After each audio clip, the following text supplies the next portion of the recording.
So, Chris, this is a real pleasure, and I want to know what happens when I'm all expanded and die, and I hope you're going to tell us. Thanks. Thank you.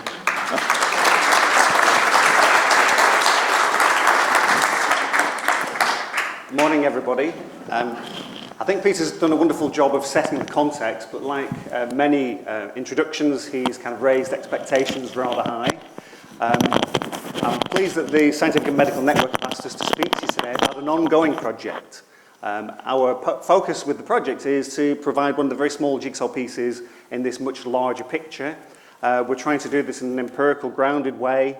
We're looking at quantitative and qualitative data that's arising from this project from people who've had after-death communication experiences, with the hope that we can present this to the mainstream. One of the core papers I'm going to mention in a while by Dewey Rees was published in the British Medical Journal, and that's how our aspirations, to present this material in a way to a broader audience, more mainstream people who maybe don't get to hear about this when they're training or developing their careers, so that hopefully they become more open to the ideas that we want to discuss.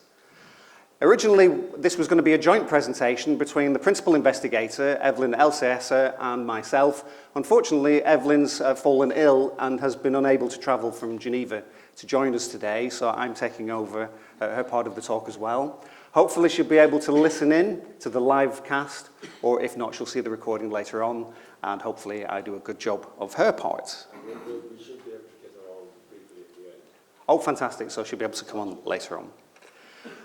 The focus isn't really to explore the nature of the communications that people make, because typically what people are reporting are classes or types of experience, and it's the inferences they make about those interactions that we're primarily focused on. We're especially interested in the circumstances of people's experience. Are they more likely to occur to certain people than others? Are they more likely to occur under certain psychological circumstances than others? And what might that tell us about the nature of the experience? We're especially interested in the impact that experiences have for people, because these are psychologically real and profound for many individuals, and this provides us with our foot through the door with the mainstream, even if the ontological case is much more difficult to make to people who were fairly kind of closed-minded to these issues. Nevertheless, some of the data that we've collected will speak to the ontological issue. Are people's attributions, their normal explanations of the experiences, are they the most appropriate ways of understanding what's happened to them? So that's kind of the broad base of what we're looking at. So we're talking very phenomenologically. So when we talk about after-death communications, we don't use words like putative or ostensible. These are people's experiences and the interpretations that they give to them, and we stop at that point. So the kind of experiences we're interested in are experiences where people encounter somebody that has died, whether they knew that or not, and their experiences are spontaneous, often unbidden. So these tend to occur in circumstances where people are not expecting a communication. It comes as quite a surprise. Quite often some people in the early stages may be fearful, but nevertheless, after the experience is over and they have paused to reflect on the experience, they very often, as we'll see, find that it's been a very rewarding encounter and it has long-lasting effects.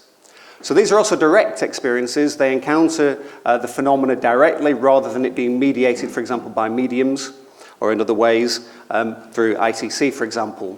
So it's a very direct experience. Those are the phenomena we're interested in. When it comes to communication, these are the kind of attributions that people make. Let's go back. There we go.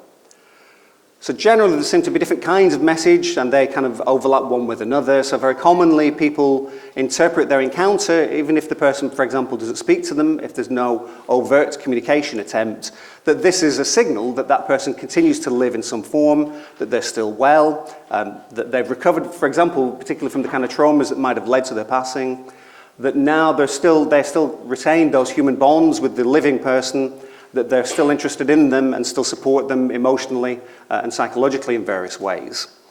There is a sense of a promise that they will one day meet again when the living person passes, and that it's important to move on. So this is something of the irony about this. I'm going to focus particularly on the bereavement process, and there very much seems to be a sense that people who've had an after-death encounter are actually more capable of letting go of the deceased person rather than clinging to them. They find it better, more easy for them to reorient themselves to the living world and to move on, having lost that bond with that person. So that's kind of the focus that we'll be looking at here today. So this is relatively modern research. There's a long history of this kind of interest, going back certainly to the founding of the Society for Psychical Research. The SPR original founders were interested in survival in a variety of forms, including the kind of things that Peter was talking about there. So deathbed experiences, near-death experiences, probably less common in those days, but certainly mediumistic evidence and so on. But they were interested in apparitions, and they also referred to them as hallucinations. But they used this in a fairly neutral sense, that these were encounters of experiences that may not have an objective externalized stimulus. That doesn't necessarily imply that these experiences are simply generated by the experience and that they're not real in some other sense.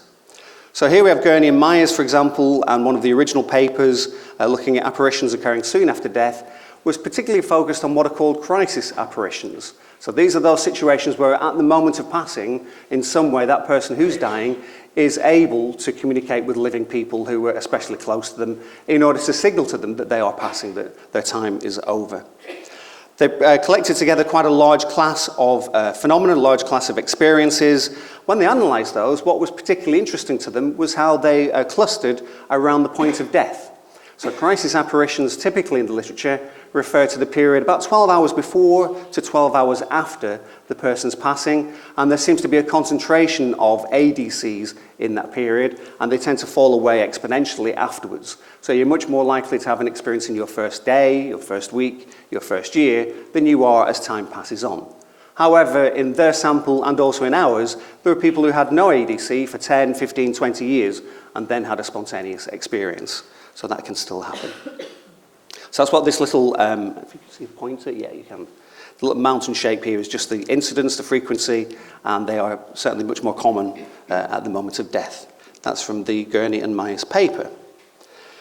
They also collected together, this is quite a momentous work, I'm sure many of you are familiar with it, the Census of Hallucinations, where they actually surveyed a very large sample of people around the country, of the UK, collected 17,000 return questionnaires, and among those, about 10% reported hallucinations of deceased persons. I think this is really important in terms of the case that we're trying to make, that this isn't a special kind of experience in the sense that it happens to very many people. It happens to people who are ordinarily very healthy, very functional, who are not especially concerned with existential matters and may not be necessarily thinking deeply about the person who's passed and be desperate for an experience that relates to them. This is a wide range of people, and the experiences are similarly wide-ranging. I feel like I'm talking quite quickly, so do tell me if I'm going too fast. I'm aware that I've been told 45 minutes, and I've probably got 90 minutes worth of slides. So I do want to leave some time for questions at the end. Probably most influential in recent times was the Dewey Rees work. Rees was a very interesting character, sadly passed now. He was a general practitioner who was interested in the process of bereavement. He decided to survey the experiences of people within his GP practice. Because he was in a Welsh kind of rural setting, he had a very large catchment area with very many people. I think, I forget how many now, 8,000, 9,000, something like that, people in his catchment.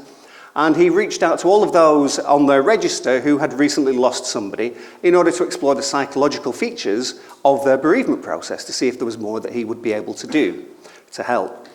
He discovered about a third of the way in that people were reporting to him after-death communications. These might be one or two of his patients who felt particularly close to him, felt that a trusting atmosphere had been built, and they felt that it was safe to disclose these rather weird and anomalous experiences. And they disclosed then that they'd still felt the presence of the person who died. They had encountered them in different ways. They maybe heard their voice, felt their touch at night time, those kinds of things. Rees fantastically decided to revisit all of the people he'd already interviewed and ask them about that specific feature. And so ultimately he was able to talk about the whole survey population in terms of their ADC experiences and produce this BMJ article as a result. And I think this is wonderful that BMJ was open to publishing this, although again the focus is more on the emotional impact. It's very clear that we're stating here these are factual, these are the kinds of experiences that people are having. Of his sample, nearly half had post-bereavement hallucinations, and that's quite similar to other figures reported by people like Erland Haraldson in multinational surveys, for example. There seems to be no differences between males and females when you go out and ask people. If people volunteer accounts, you'll see later, there is very much a skew towards women admitting to, let's say, these kinds of experiences and men not. So there is a circumspection about men generally in volunteering accounts. However, if you get a man in a room on their own and in confidence, they're free to talk to you about things, you find that the figures really don't differ very much at all, that men and women tend to have about the same number of experiences. This is crucial, I think, for our interest, is how reticent or circumspect people are in disclosing those experiences. Only a third of people in this first sample had actually disclosed the experience to any other living person. They'd kept it to themselves. We've had similar experiences with participants in our near-death experience studies as well. There's still a sense among people that if they disclose this kind of experience to other people, they will be labelled as credulous in some way, or worse, that it's some kind of indicator of pathology, some underlying pathology, that they're not healthy, they're not dealing with things properly or well. And I think that's a really important feature of the kind of work that's going on now through the SMN and other organisations, is to normalise these experiences, to tell people that they're healthy experiences and that it is safe for you to share them, to disclose them with others. I think this is particularly important because, as Peter alluded to, they can be very helpful to living people.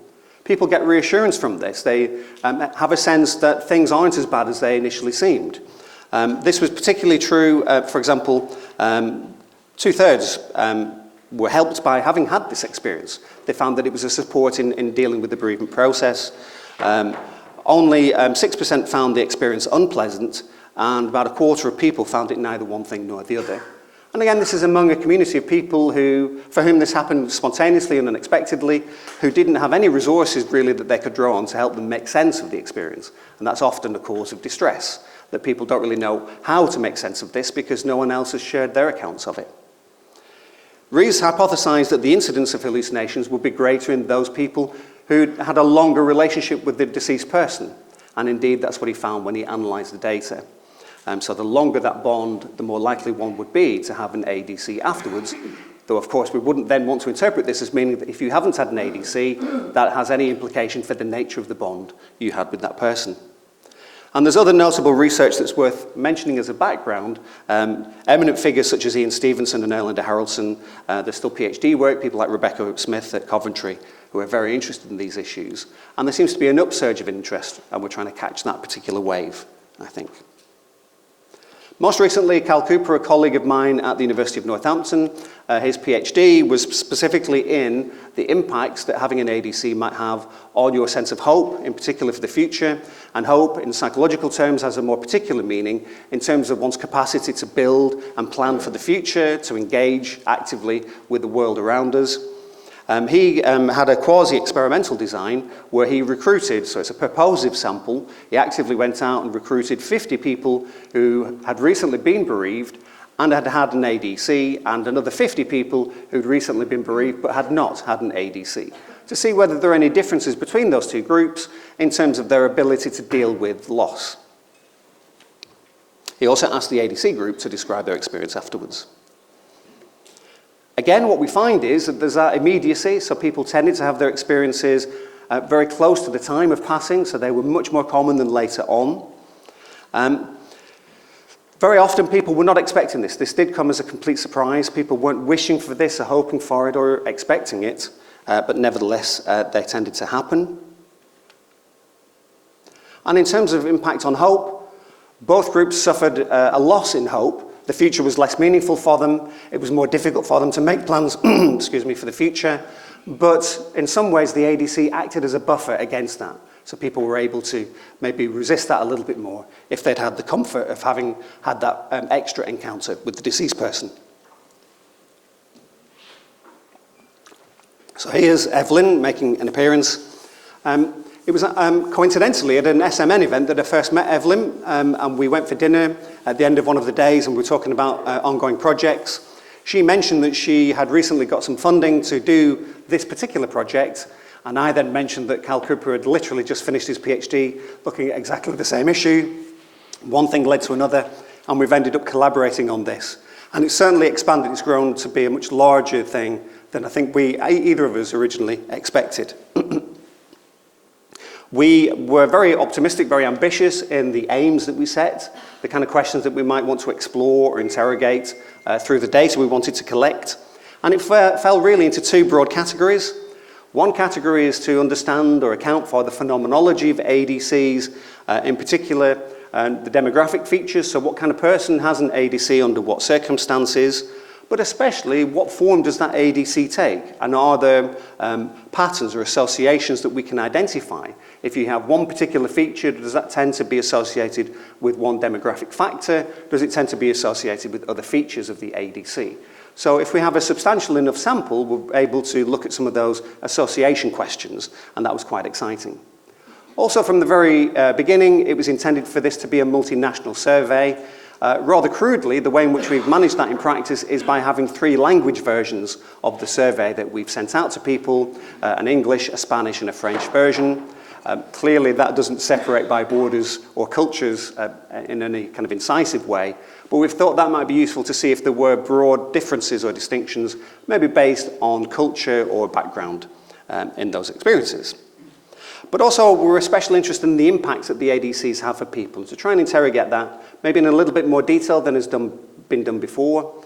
It's very clear that others have found that there can be positive benefits, but we wanted to map that out in a little bit more detail. What kinds of benefits are people actually reporting? So here's the team then. So it's me and Evelyn, Cal Cooper, David is a member of our team, and also Alejandro Parra, who's based out in Argentina. He oversaw the Spanish language version. And we also have a scientific committee that we're very grateful to, who are overseeing the process and making sure we do things properly.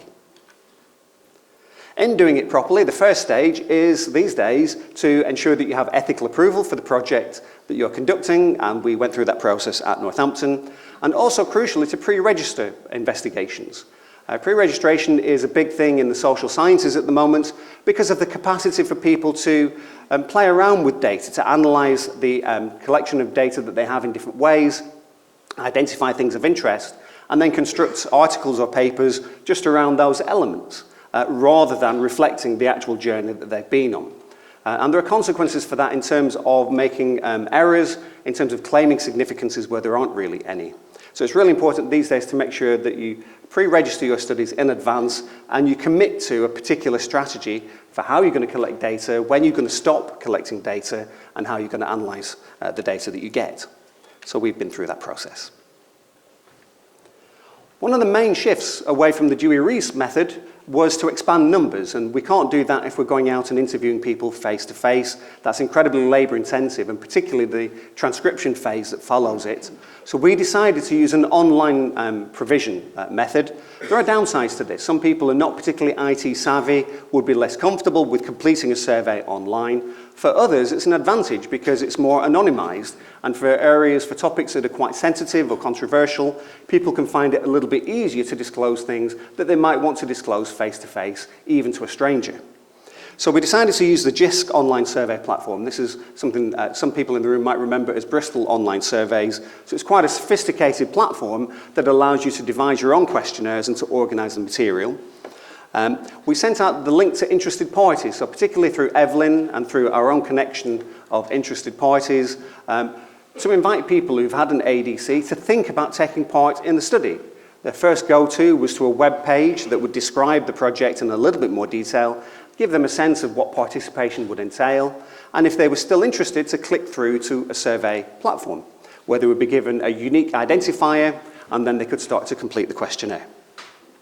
The initial pages then of the questionnaire itself cover the ethical issues, so they know how the data will be used, and they have to overtly give their permission. One of the key things we have to tell people is that the questionnaire can consist of up to 194 questions. This probably takes about 3 hours, is my estimate, for somebody to complete. Researchers in the field were quite sceptical that we'd get very many people to commit that amount of time and effort to the surveys. You'll see in a minute we have over 1,000 responses from people. There are also qualitative segments there, so particularly at the very beginning we asked people to describe their experience in their own words, and we have over 2 million words just in those boxes from those people. So there's a lot of material here that we're wrestling with at the moment.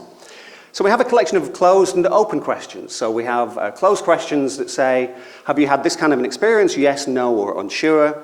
If you've had this kind of experience, did it include this, this, or this? And you can tick whichever boxes. So you're forced to making particular choices. But very often they'll be followed by a small space where you can actually elaborate on the detail.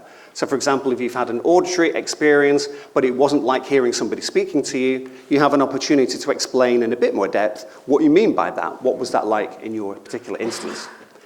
Now, we only closed these surveys after Easter. I think it was about May of 2019. So we're really not in a position to tell you very much about the qualitative data today, I'm sorry to say. But do watch this space. Over the next 5 years, probably, we're going to be kind of feeding this material out as we digest the various elements of it. There's a lot of material here. My PhD students, typically for an IPA study, would take about 12 months to analyse data from about 8 or 9 participants.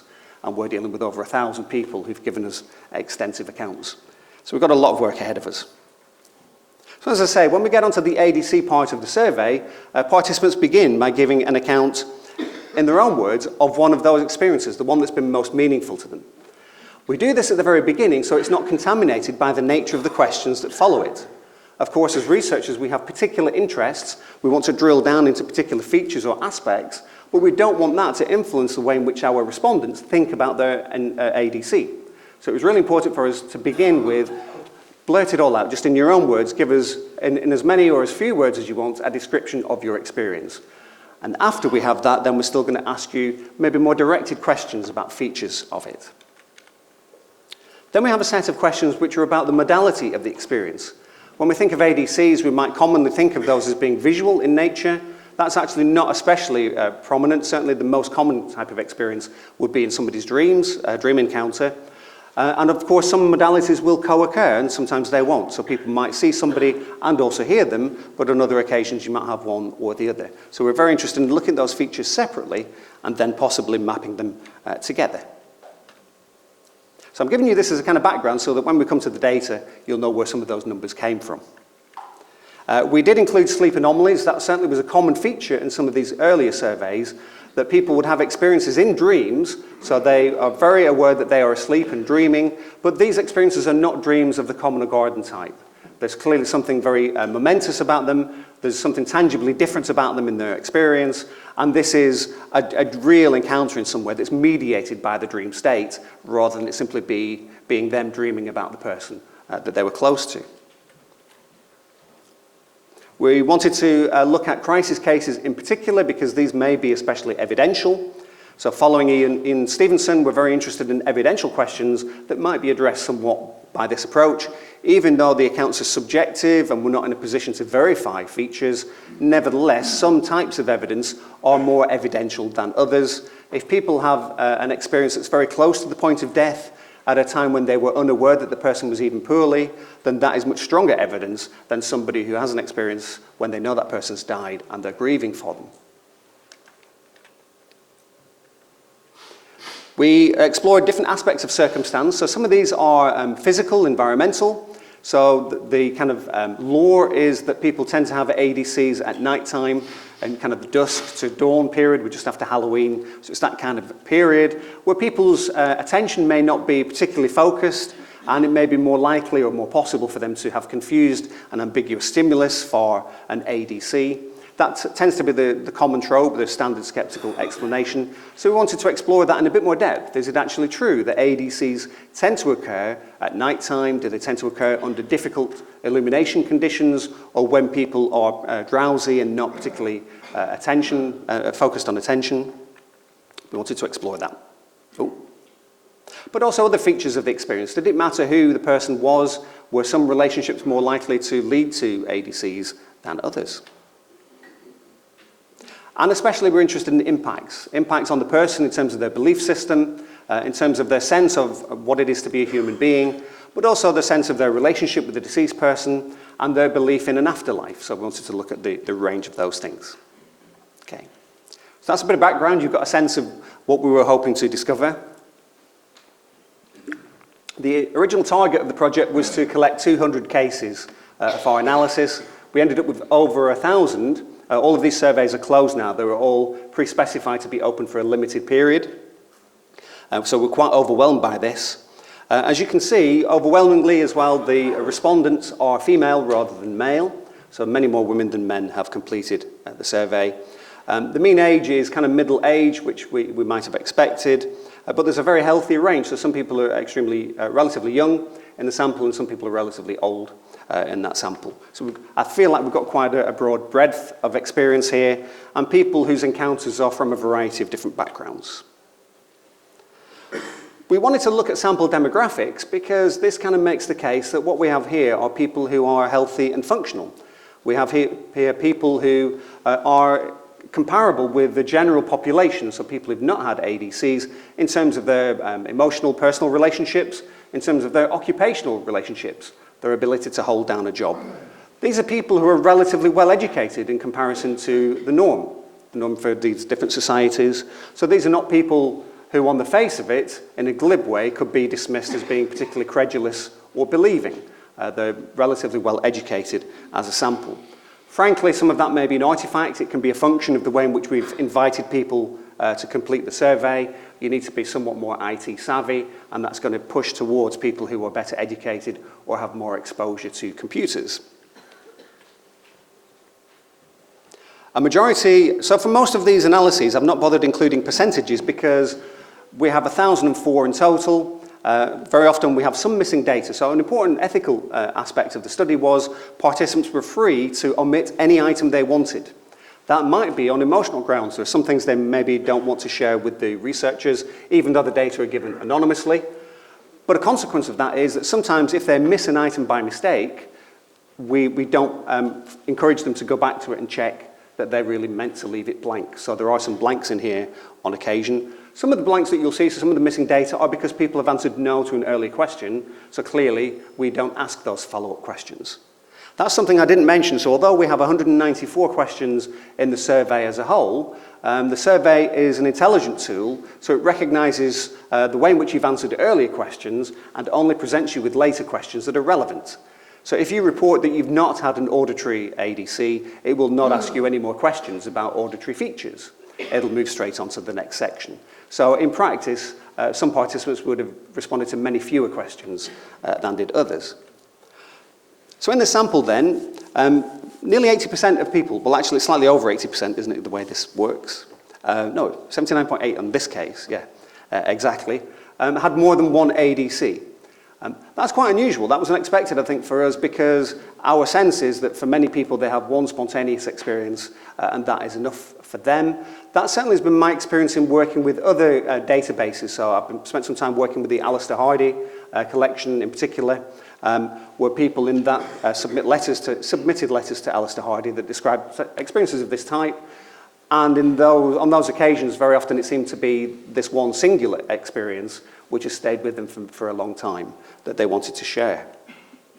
Those ADCs varied in terms of who was the subject of them. About a third of occasions it involved the same person appearing on more than one occasion to them, but for half of the sample it was other people.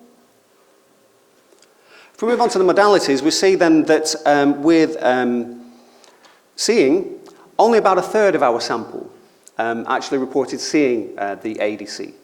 So only on a third of the occasions did people have that kind of experience, the one that we most associate with ADCs. Some were unsure, and we need to kind of get more of a sense of why they might have said that later on when we look at the qualitative data where they've given that.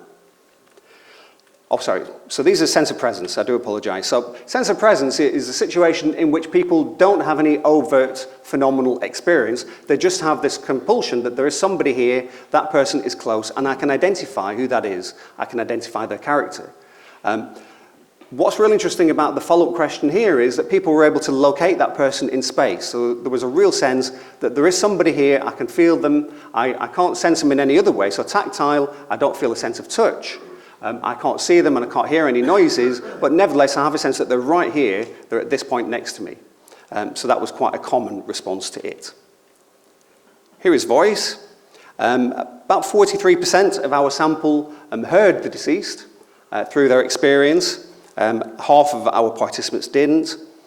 There's some confusion really in how people relate to that particular voice. So for example, nearly 24% found that the voice came from outside. It was as if it was in a conversation, but at the same time 27% reported that it was encountered as if it were telepathic, that in a sense it was hearing a voice inside our own heads.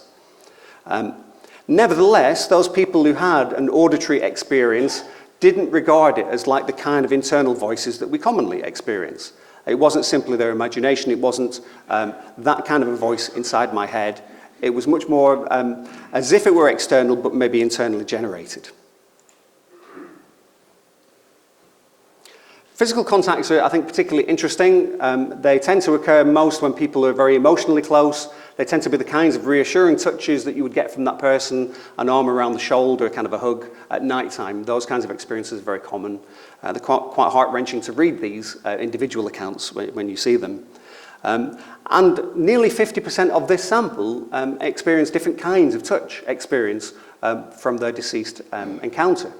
That is much higher than previously reported in the literature. The kind of contact was characteristic very often of the person who was supposedly making the contact. So it would be their kind of brushing of the hair or their kind of hug that they would ordinarily have given in life. And that was a sense in which this was communicating a message. So there was that sense of reassurance and that continuation. There was that sense of still being there for you. But all of that was unspoken. We don't really have detailed cases of people describing the nature of their afterlife experience.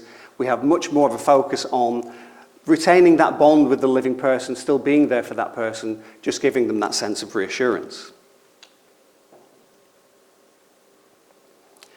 Just under 50% of our participants did see the deceased, but we followed this up with a question asking if their eyes were open or closed. And only 30% reported that when they saw the deceased, their eyes were open. So there's a perplexing subsample of people who saw the deceased, but it wasn't visually as if they were out in the real world. And so there's a possibility that some of the previous work, previous surveys, might have conflated two different categories of experience. Some in which there is a real sense as if the person is truly in front of us and we're viewing them with our eyes as we view everything external to us ordinarily, versus having seen the person in a more metaphorical sense, perhaps mediated by a dream or something. Or in a moment when they're kind of relaxing, maybe sitting with their eyes closed in a chair. The consistency of the deceased varied, but most often it was as if it were a normal visual percept. So it was most typical for people to have an encounter in which the person seemed real as they might ordinarily have been, maybe in a slightly different state of health. They might have looked younger, as we'll see, but essentially they looked like themselves. And so very often people wouldn't really get a sense of the anomalous nature of the experience while it was happening. Very often disbelief was suspended somewhat. It wasn't unusual for people to forget that the person had died, to have that kind of encounter for a few minutes, and then suddenly realize, hold on a minute, this isn't possible. Those kinds of experiences happened. There were occasions when people's visual experience had more of an apparitional kind of flavour to it, so that the person might be translucent in some way or semi-transparent. They might be more foggily outlined, and some people were unsure. So for some, the person looked the same as they did at the hour of death. Very often they didn't, but most typically that was because they looked more well than they did at the point of death, or they looked younger than they did then. Maybe they were experienced at their prime in some way. How they were encountered visually, sometimes they would materialize, but very often they were just noticed. They were in the environment around them and then were noticed, then the encounter took place.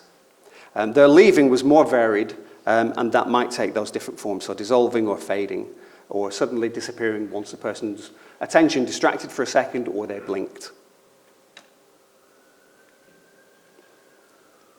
Sleep was a very common context for having an ADC. Over 60% of our sample reported that kind of experience, and there are many instances in the literature as well. This seems to be a very common way in which people have perhaps their first encounters.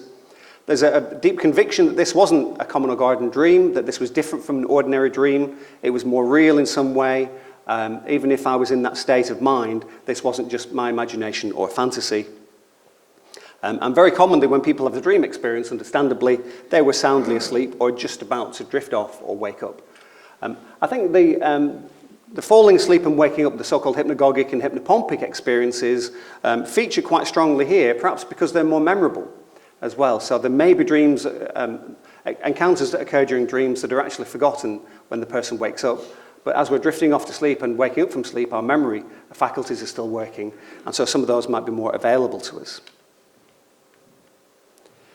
In this sample, about 20% occurred during the crisis period, so the period around about the time when the person was actually passing. Of those, there's almost a 50-50 split. Slightly more of those situations involved somebody who knew that the person was likely to die very soon.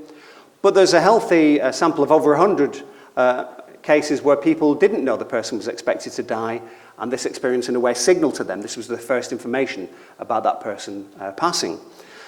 These are going to be the subject of a further project that we've just got funding for from the Society for Psychical Research to do some qualitative work just looking at those cases to explore the nature of them and to see whether we can make an evidential case from them that follows the kind of strategy, the tactics of the SPR founders that I mentioned earlier. Oh, don't know what happened there. Well, you'd be relieved, we're nearly at the end. Not too much more data. How long did the contact last? Well, typically they were quite brief, so of the order of a few seconds, perhaps a couple of minutes. Rarely were they much longer than that, but they did occur sometimes. They tended to occur instantly rather than gradually. We've already seen that, really. This, I think, is particularly interesting. So we have this sense that ADCs are more likely under ambiguous stimulation, illumination conditions, maybe at night time when our attention is less focused. That isn't really the case here. So although 37% of cases involved experiences during the night, other than that, they're fairly well spread across different periods of time. So some in the morning, some in the afternoon and evening. There's a healthy number of other cases that would need other explanations to account for them. Even experiences that occur in the evening or at night time were still often experienced under good illumination conditions. So by the light of electric lights, for example, or by twilight or outside lights. So people are quite confident that they weren't mistaken in the experiences that they had.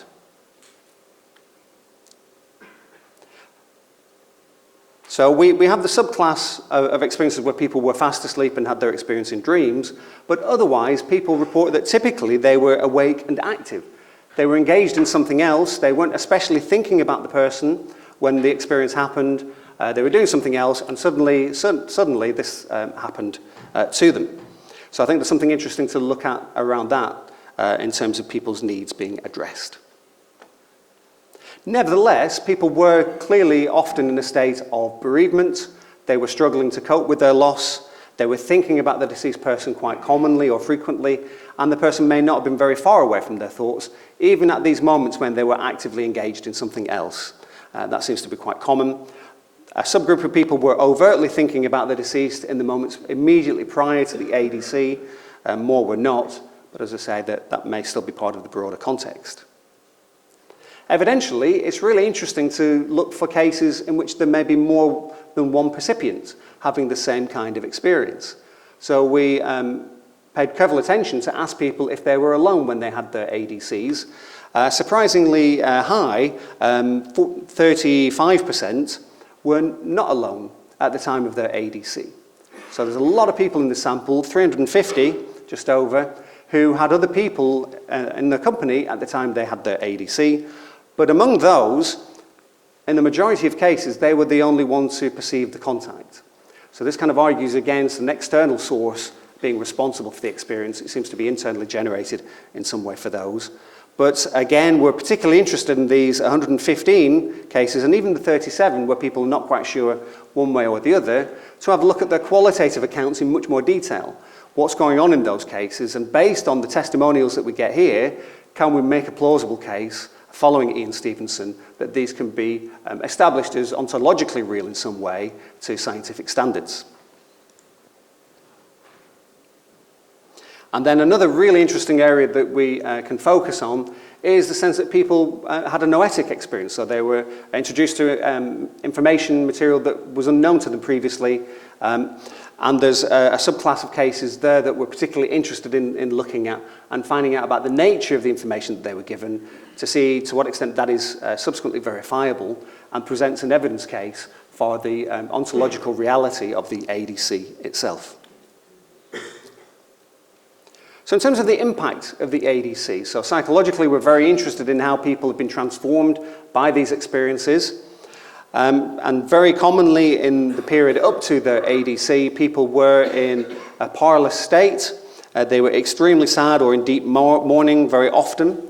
There's a subgroup of people who weren't mourning at all for this particular individual. They were known to them perhaps, they were an associate or a family member, but they weren't especially close, and nevertheless they had this experience, so that's quite perplexing to deal with.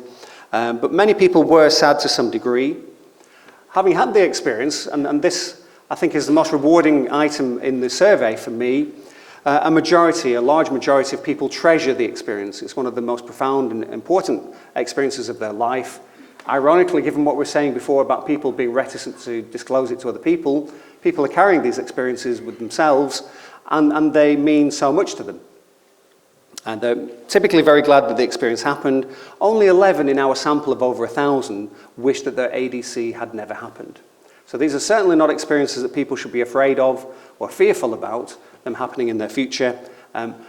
Although the early stages may be surprising and a bit discombobulating, very quickly people come to terms with that experience, and in the process afterwards of assimilating or integrating that experience, people glean a lot of value from them. Certainly, the vast majority of people found that the ADC brought them comfort and emotional healing, helping them to deal with the loss. It's made their separation less painful, typically, for this group. And they feel it's been important for their bereavement process. It's actually been a facilitator for getting back in touch with everyday life and maintaining living relationships. As we might expect, there are impacts on people's sense of whether ADCs are possible. This wasn't a particularly believing cluster to begin with, so prior to their experience, only about a quarter thought that these were authentic experiences. Many people were open to the idea, but they were agnostic. But some people were quite skeptical that this was something that could possibly happen. And you see from the numbers, quite understandably, but immediately after, and particularly some time after the experience, many more people are convinced that things happened as they believe them to have happened, that these were authentic after-death communications rather than some spurious hallucinatory type of experience. There are shifts in levels of belief in life after death. Some more people believe in, again, understandably, after this kind of experience. Fear of death decreases among some, but not among all. I think there are much deeper issues there that are not really addressed even with these experiences. But nevertheless, 2/3 of our sample thought of this experience as life-changing or at least important to them. So there's a lot of value in this kind of experience, and I think one of the main things we want to share with others in giving talks like this is how important it is that ordinary people are represented, that they have a voice, that they understand that other people have had similar experiences and that they value them. For religiosity and spirituality, there's a nice shift here. So people's level of religiosity did increase after an ADC, but not significantly so. And instead it tended to be more a nebulous sense of spirituality that was impacted by the experience. So it didn't necessarily make people more likely to adhere to a conventional religious practice, but it did give them a greater sense that they had an underlying spiritual nature, that some aspect of themselves could survive bodily death, and that there was some greater life purpose for them. Where does that leave us? So we've crunched a lot of data here. I'm sorry I haven't kind of fleshed it out with some qualitative data. We're still working through that at the moment. But that certainly is the next stage. This is really important. So our plan is to submit an article to BMJ following up on the Dewey-Rees paper, which again maps that people are still having these experiences. There's quite a famous paper in parapsychology called "The Paranormal is Still It's Still Normal." And I think it's important for medical professionals to recognize that these experiences happen to ordinary, normal, healthy people, and they shouldn't be eschewed in any way. We want to make some formal comparisons across the 3 language groups to see if there are any differences in those different communities, and especially to start to interrogate the coincidence of features. So when people report certain elements, do they also have other elements? Are some ADC elements particularly important for the impact compared with others? So for example, if one has an opportunity to communicate with that person, to resolve issues that were outstanding, to have a sense of closure with that person, to have your goodbyes that you may never have had a chance to have in life, did they have greater impacts than other kinds of ADC? We're particularly interested in the qualitative analysis of both the whole accounts, but especially the short answers, which are more manageable and allow us to focus on particular questions or issues. And we're still in the process of seeking additional funds and also collaborators to work on elements of this database. As I said at the beginning, we've ended up with much more data than we ever hoped to achieve. We've certainly got about 10 years worth of analysis ahead of us, and we'd very much welcome collaborators to come on board and help us with that. Thank you for your attention.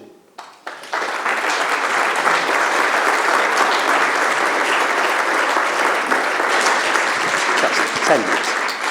Chris, thank you very much indeed. That was a wonderful exposition.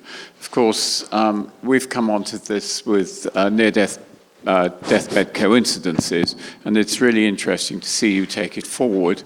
And the jury paper is one of the basic papers about grieving, mourning, and experiences after death. We have some time for questions, not many. But I think probably burning questions has to be a burning question. You have a burning question. Thank you. That was brilliant. Thank you. Really interesting. I'm fascinated by your comment and my observations as well from having read about after-death communications as to the cryptic nature of them. Our normal experience as human beings, if we've had a fantastic adventure or we've gone to a new country, is to want to explain to our relatives how fantastic it is, how amazing it is. But you never or very rarely get this from after-death communications. Have you any comment on that? They would be very speculative comments, but I'm thinking particularly about a line of work we do with mediums. And mediums very commonly talk about how difficult it is for people who've recently passed to effectively communicate at all. And so I have a sense, particularly where many of these experiences occur very early on after somebody has passed, that it may be difficult to go beyond something very basic in terms of just, I'm still here, just giving you some kind of a sign. So a subclass of experiences where you might have physical phenomena. So a clock suddenly stops or the doorbell rings just when you're talking about that person, and that's happened more than once. And of course, maybe we're overinterpreting those experiences, but that is the kind of thing that experienced typically do. They see that as meaningful. So I wonder if there may be something related to it. We have mediums who are very happy to talk till the cows come home about those deeper kind of issues about what the next life is going to be like, though they tend not to be consistent one with another so much. So there may be something preventing that. Thank you. Hello, Chris. Thank you. That was really, really interesting. I've got two questions. I don't know whether you can talk about any cultural differences from the different countries in terms of the results. And the second question is, have you got any reports of things appearing that have been lost by the respondent, that the person who had died just appears to have manifested for them? What are you looking for? The short answer is no for the second question. We don't have that in the closed questions. But the 194 questions we found, even as comprehensive as we're trying to be, we couldn't necessarily cover all bases. And I'm afraid we didn't ask specifically about physical phenomena in that way. I'm still very hopeful that we'll see that in the actual accounts. And certainly in the published literature, it's not unusual to see those kind of phenomena reported there in a variety of settings, so I wouldn't be surprised if that happens. In terms of the cultural differences, sadly we're not yet at that stage, but that's why I'm leaving this slide up. So if people do want to get in touch in the future, I'm very happy to keep people updated on where we are with things. There's also Evelyn's web page. I should have put a link to that up, and I'll make sure that David gets that. So if people want to bookmark that web page, you hopefully will get updates on progress from there as well. Oh, that's excellent. Yes. Question here about a contentious question about happiness. Can you speak into the mic? Yes. Is that better? Yeah. Now, my wife didn't leave her husband in 1998. She escaped from him with her 3 children. He was a terrible man, and I finally, 4 months ago, got her to go to a medium.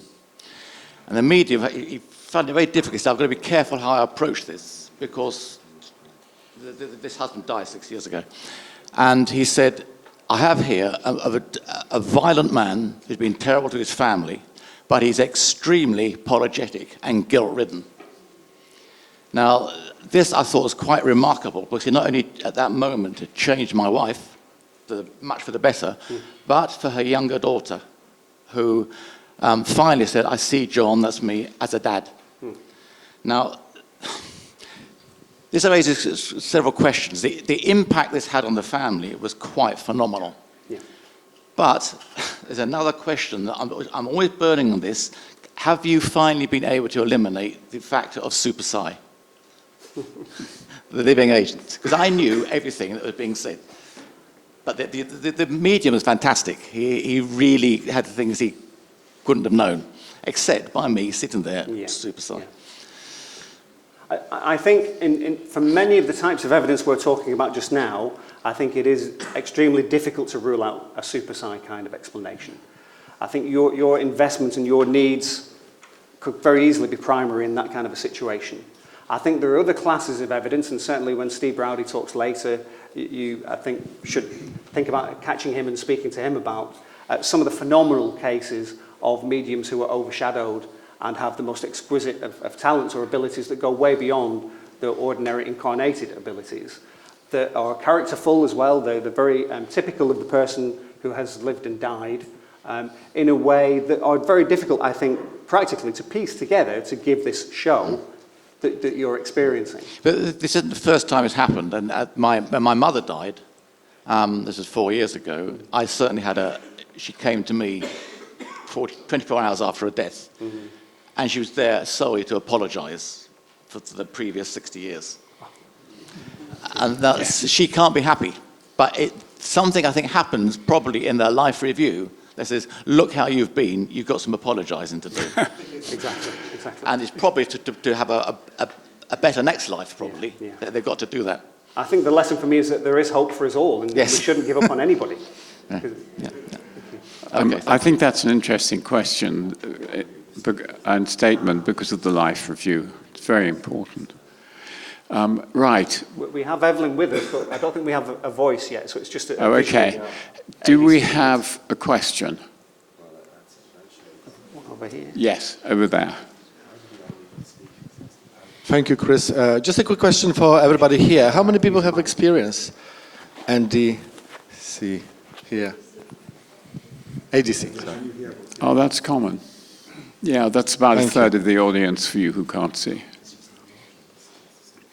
I think, Chris, one of the most important questions is, should this be incorporated into teaching programs, particularly teaching in hospices and in preparation for grieving?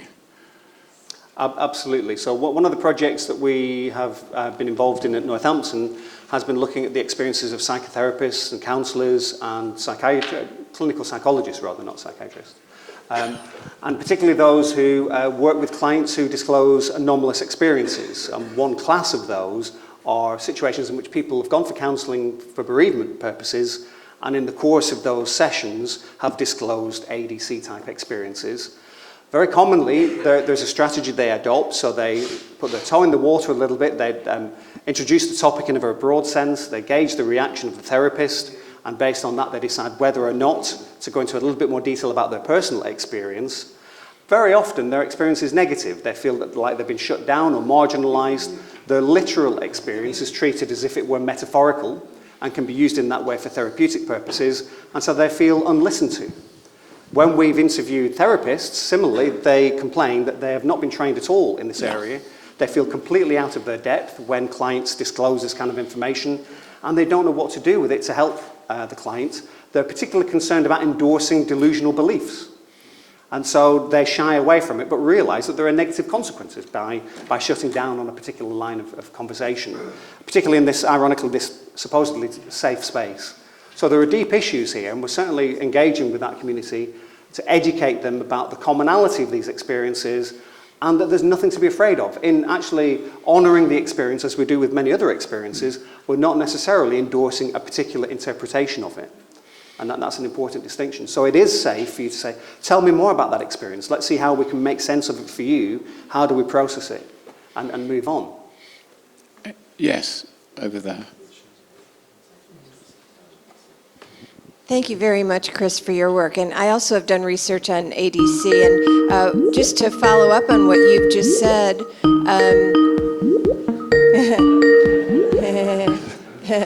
Sorry, can you That's repeat okay, it again? That's okay. One of my doctoral students did a systematic review of all research that had been conducted on ADC from the late 1800s to about 2010. There were 25 studies. And although none of the researchers explicitly addressed the issue of mental illness, most of them in their discussion section commented that the people that they interviewed seemed perfectly mentally healthy. And I've done a study about the extent to which ADCs relate to the fruit of the spirit, that is, enhanced feelings of love, joy, peace, patience, that are markers of psychological well-being. And they're strongly in the direction of those features. So just to substantiate what you said, that they're unrelated to mental illness, it's one of the things I really emphasize. Thank you. Yeah. Absolutely. But the concern is that among the lay public, the opposite view is held. They know that if they share them with their colleagues, their family and friends, they could be ridiculed for it, or people will... We notice that, for example, with mediums. So mediums early on in their life very often will have spontaneous experiences in childhood, post-verbal, so from age 4 through to teens. If they share those with family members and they get a positive response, that shows that they're sensitive, this is something to be valued, it means you're special in some way, they find ways to cultivate and control their experiences. If they're told that these are taboo, you should never talk about this outside the family, I don't want to hear about this, and they try and suppress them, that just stores up trouble for them for the years to come. That's a very common pathway. We think we've got Evelyn on the line, and she'd just like to say hello to everybody here. Yes. Hello, everybody. I hope you can hear me. Evelyn. Hi. Sorry to interrupt. Sorry you can't be with us. Sorry you can't be with us. Yes, I'm so sorry. I'm extremely sad not to be able to be in London with all of you. I have a health issue that prevents me from traveling, so I was really unhappy not to be able to come, but I'm so happy Chris is there and he made a fantastic presentation. I thank him very much for so well presenting our first research findings. Hi Chris, happy to see you. Thank you for your presentation. Lovely to see you. Yes, it's very sad, but I wish you a very nice rest of the day. And I will be with you next year. Okay. Have a nice day. Thank you. Thank you very much. Bye-bye. Thank you, Evelyn.